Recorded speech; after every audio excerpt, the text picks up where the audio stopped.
Now at 6, we've got a first alert for you to potentially dangerous weather changes in the next couple of days.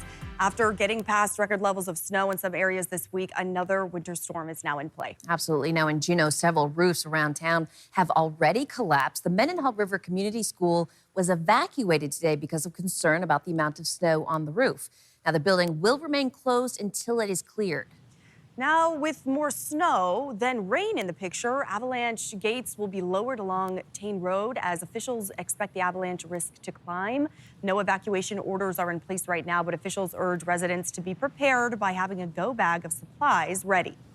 Now let's go to Chief Meteorologist Melissa Fry, whose first alert forecasts are keeping us all up to date. Melissa, got a lot of information to be mindful of here. Yeah, a lot going on. Really, the goal here is to make sure that you're prepared and not surprised by any of this unfolding over the next 24 to 72 hours. Let's get right to, again, those first alert weather impacts. First alert weather days now in effect for both South Central and Southeast. So let's start in Southeast. Tomorrow, it is going to be wet and windy. It's going to start out as snow and transition to rain. And we're talking heavy rain late Friday into Saturday. That means extreme risk for flooding. A reminder, this is all coming in on top of what has been about 50 inches of snow in the past 2 weeks. So again, that extreme risk for flooding, for avalanches, and for landslides. If you are in an avalanche or landslide zone, please be prepared again for that potential. And again, flooding is likely across much of Southeast. This storm also moving into South Central. Once we get into late Friday,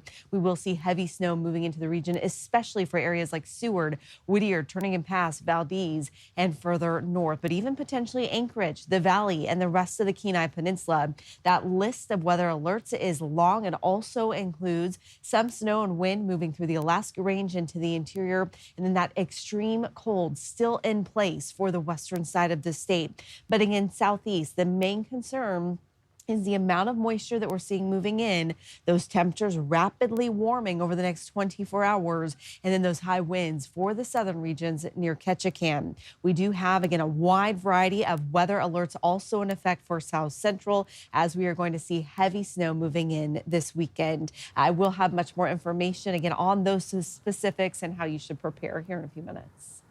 All right, Melissa, thanks for tracking all of those big changes. And all this deep snow means moose are turning up in Anchorage neighborhoods. Lauren Maxwell reports Fish and Game is urging people to be cautious around the animals, especially now. If you've noticed more of these in your neighborhood, well, you're probably not mistaken. Fish and Game says our recent heavy snow is pushing moose down from the mountains. In some cases, literally right to our front doors. They start migrating down into our neighborhoods to get away from that snow, find what forage they can, and that's where we start seeing human-moose conflicts. Fish and Game hasn't gotten any recent reports of aggressive moose, but having a close encounter, I was like, oh, can be unnerving. it definitely gets your blood pressure going immediately. Michael Schwartz was clearing his Sand Lake driveway Wednesday morning when he spied a bull moose headed his way. What was that, buddy? And I was standing out here on my snowblower, and I thought to myself, I better turn this off because I don't want to, he's coming right for me. And sure enough, as soon as I turned it off, he started galloping, and it was like, that's it, I'm moving, I'm out of the way. Schwartz hid behind his truck and the moose just went on by.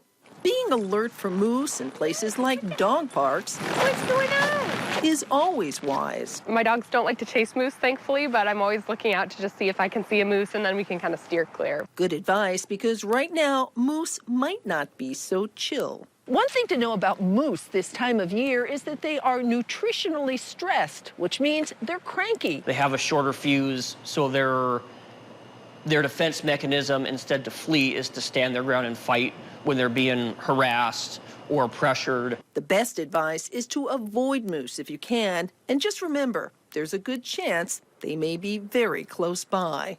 Lauren Maxwell, Alaska's news source. Fish and Game wants people to report moose that are being aggressive. And in the interior, one day after our investigative team reported how Fairbanks, the mayor there, and law enforcement leaders called 8 violent crimes over the last 10 weeks coincidental, including 7 shootings that left 4 dead, we asked Fairbanks residents if they agree. And some people living in the Golden Heart City told our Matt Mertez they do not necessarily feel any less safe than usual. Others think the prolonged period of extreme sub-zero cold weather has played a role. I'm an Alaska kid, born and raised, but I've lived in, pretty much lived on the street in a lot of cities in the United States. And Fairbanks seems perfectly safe to me. I get people's concerns, but it just kind of feels like it's just the same amount that happens in Fairbanks. I think Alaska, and Fairbanks especially, has its own flavor of Alaska man or woman. And I just think that it's seasonal partly. Police have made arrests in 7 of the 8 cases. A November case where someone shot at 2 trucks on the highway remains unsolved, with a $20,000 reward being offered. We'll link you to our investigation on our website and mobile app. Senator Lisa Murkowski calling for a full investigation after an ICE agent fatally shot a 37-year-old U.S. citizen in Minneapolis. In a statement the senator posted to social media, she says, quote, "The videos I've seen from Minneapolis yesterday are deeply disturbing," adding, "As we mourn this loss of life, we need a thorough and objective investigation into how and why this happened," and later calling for policy changes to prevent future tragedies. Now, this video, what you're seeing here, this is the video that's being so scrutinized right now. Now, narratives over who's to blame in the death have varied between state officials and the Trump administration. President Trump, Vice President J.D. Vance say that the ICE agent was acting in self-defense. Vance noted the agent was previously injured when dragged by a vehicle during another ICE operation. Now, the mayor of that city said, and the Minnesota governor, they dispute that, saying ICE has only caused chaos in their streets, and that death was, quote, predictable and avoidable. Representative Nick Begich's spokesperson declined comment, and Senator Dan Sullivan's spokesperson said that he is still gathering information. The president also responding to Senator Murkowski hours after she joined 4 other Republicans voting to limit his war powers in Venezuela, saying she should never be reelected. We've got our political reporter Will Courtney following this in studio now. Yeah, Augusta, Rebecca, the vote comes after U.S. forces captured Venezuelan leader Nicolas Maduro last week. The raid killed about 75 people, raising questions about whether Trump needed congressional approval. Murkowski said in a statement, this will allow the Senate to begin debate on this measure following President Trump's statements yesterday, suggesting that the United States could remain in Venezuela for years. And she also added that the president's actions clearly require congressional authorization. In response, President Trump said on Truth Social, Republicans should be ashamed of the senators that just voted with Democrats in attempting to take away our powers to fight and defend the United States of America, and goes on to list Murkowski as a Republican who should never be elected to office again. Senator Dan Sullivan voted against the bill. His spokesperson says Sullivan believes the operation was legal and necessary for national security. The bill now moves to discussion on the Senate floor, and if it clears the Senate, the House will then take on the issue. Congressman Begich hasn't said how he'll plan to vote, but yesterday he called the operation necessary and justified. If it passes Congress, President Trump will likely veto it. Well, of course, tragedy will impact us one way or another over our lives, but what shapes the world is how we handle those situations. Our Danny Tompkins has the story of a mother who's turning her personal loss into legacy to continue her son's dream. It needs to be positive, to help others, to teach others, to bring people together. Janine Mormon's son, Balin Miller, was a great climber. Here's Balin coming up the very snowy mixed pitch, who summited one of the most difficult climbs on El Capitan in Yosemite National Park. Sea of Dreams is hardly ever done, period. And he did it solo. But fell when going back to retrieve his gear. But I'm still proud of him. I'm pissed that he's dead. But he did make that summit, and people need to know that about him. And Mormon couldn't let it be the end of Miller's story.